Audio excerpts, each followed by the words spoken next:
玉葉様、自分の子が娘だからとおの子の悪を呪い殺す気だろう。 When you consider everything that makes Apothecary Diaries so loved, I'm sure at the forefront is its great characters, historical setting, and maybe even in how it handles mystery. For me though, what ties everything together and what makes it such a memorable time is how it handles the smaller details. 当然です。水晶宮の次女は皆名家ので。 The little things.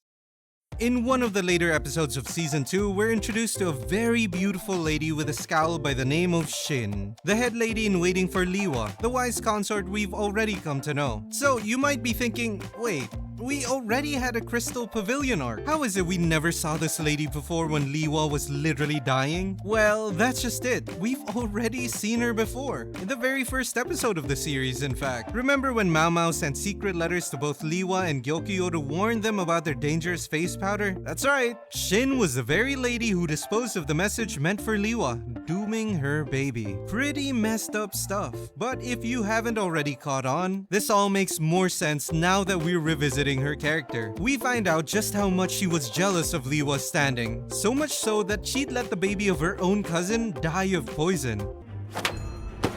そういうところが昔から嫌いなのよ。勉強も作法も私の方ができた。 You know what the real kicker is though?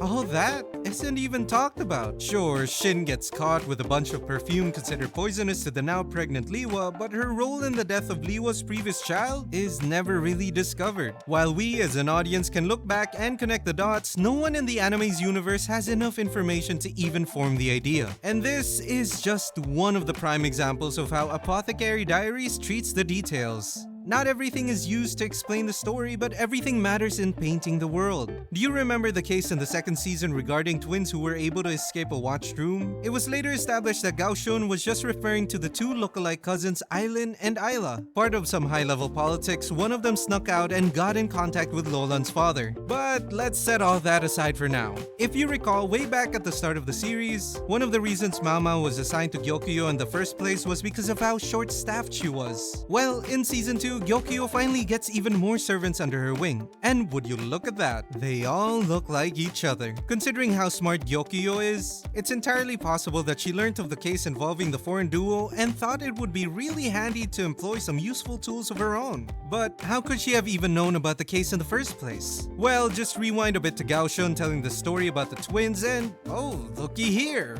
If it isn't Hongyang, Gyokyo's most trusted head servant, it all just adds a layer of believability that sucks you in, making you appreciate every little scene that comes your way. And with that appreciation, you may even start seeing things in a new light. Now, it is entirely possible that the case with the lookalike cousins and Gyokyo's new hires are completely unrelated. But even so, you can see how adding such little overarching details can still be a very effective trick. Writing a story isn't just about making things entertaining. It's also about making things engaging. Through leaving a trail of breadcrumbs to be enjoyed, you allow the audience to be a part of the story that you tell.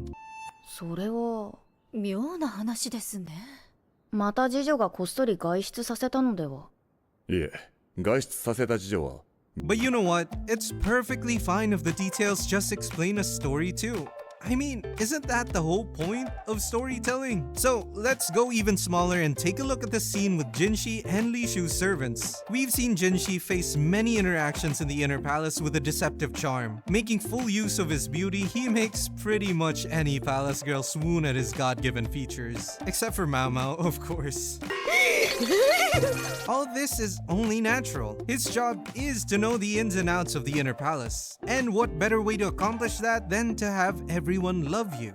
そうですね。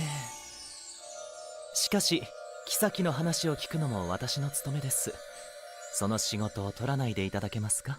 Well, this scene here shows that to full effect. But it also shows something else more subtle. You see, so far in our time with Jinshi, you know there's just zero chance he'd allow such a young, important figure like Li Shu to be in harm's way. But isn't that exactly what's happening here? As we've established, Jinshi manages the inner palace through charm and admiration. Over the course of this episode, we get a front row seat to see how Li Shu's servants are just dancing in the palm of his hand. So why is it that he does nothing to reprimand their behavior towards Li Shu? Well, in the wise words of another Chinese man, man, never interrupt your enemy when he is making a mistake. In this case, the servant girl puts forth every detail needed to lay the foundations of an open warning. A warning that isn't just for her, but for every other servant in the house. 分不相応と思わなかったのですか Which the anime even does a good job of framing. While Jinshi had known of Li Shu's bullying even before these events, waiting patiently allowed for a wider result where the servants would be more careful in how they attack in the future. The important detail to take note of though isn't the crumbling of a villain, but the unscathed facade of a prince. The entire time, Jinshi didn't overextend his authority. Instead, he used the servant's own logic in berating her, minimizing his use of an iron fist. At the end of the day, he remains the pretty-faced eunuch of the inner palace. All his professional traits, all in this small little scene. And all to serve a greater purpose of adding meaning and depth to Jinshi's inaction. We're not just here to see maomao save the day and be a hero. Every character has their own motivation and moves independently of the story's framing towards her heroine. Little bits like these enable the audience to think bigger, appreciating characters not just as set pieces, but as living, breathing people.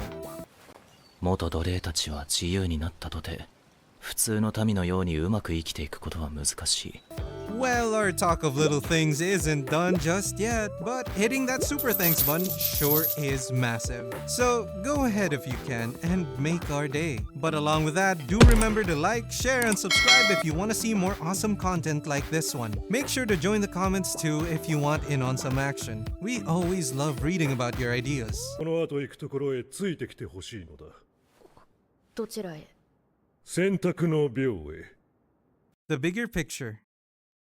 So we've gone and poked around a couple of small tidbits that make for some fun facts. They showcase great character writing and maybe even leave an overarching effect throughout the series, but how about a case that drives the story, helping convey the plot and what could be coming next? Well, we get just that in episode 7 of season 2, where we find ourselves face to face with a mystery involving the Shrine of Choosing. In this episode, our favorite maomao and jinshi pair are roped along by the emperor himself in his curiosity about the shrine solution. Indeed, in the olden days, the ruler of the land was given authority due to their ability to navigate colored doors and choose the right one. Of course, there is a mystery to how it all works. Naturally, our curious cat figures things out, and through her extensive medical knowledge, pinpoints the answer to be colorblindness. 色の識別ができない目を持つということです。色の識別がどういうことだ？ That's right, the past rulers were deemed rulers because of their inability to tell color. As descendants of Wang Mu and members of a funky family tree, previous emperors were likely to inherit the colorblindness trait, serving as evidence of their royal lineage. Though it is to note that the current emperor does not have that trait as he wasn't really able to solve the shrine himself. Many emperors in the past likely didn't either, enlisting smart or actually colorblind courtesans to guide them through. Also serving as proof of good wife material. Yeah, this was all just a sneaky way for Papa Emperor to scout Jinshi and Maomao's prospects as a couple. And yeah, maomao probably passed. But that alone isn't why this episode is important. Fast forward many episodes later, as we close down on the last arc for the season, we get this. これが研ぎ澄まされた刃のような筋で打っている間何度ゾクゾクしたことか Give it a few. Let Lacan cook.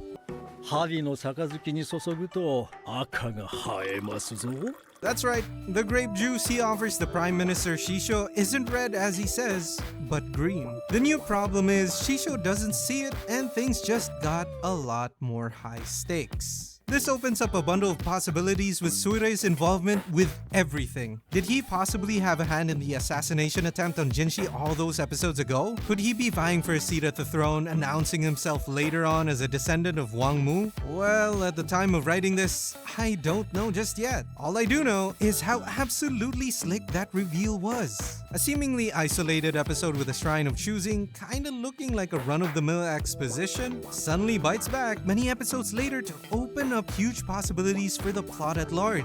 It's simply a brilliant way to set up your audience, relying on recollection that's been earned through a steady quality of writing so far. And maybe there will be some who watch the episode and completely miss it. But for anyone who actually pays attention, that's you, right? That would be a tall order. The scene itself uses clever cinematography, framing the the supposed jinshi shock reaction to the obviously green grape juice, while also cutting to Shisho's unperturbed face and Lacan's clearly accusatory gaze.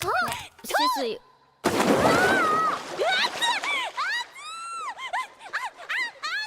Now, while the point's already been made, let's try and end this video in a more relaxing fashion. Maybe with a visit to the baths with our favorite anime waifu, perhaps? But while we're at it, let's not forget about hooking our best buddy Xiaolan up with some proper work. Can't be a servant forever after all. So while we're massaging some ladies and building up a network, let's not forget what we learned today about how little things add up. You, yes, you never know where you'll end up tomorrow. I know it's hard and life is difficult, but keep trying. All the little efforts that you do, they'll all add up and it'll all be worth it in the end. もう終わりだ。ごめんなさい Aren't small details just great? Whoever said size doesn't matter, because it doesn't, okay?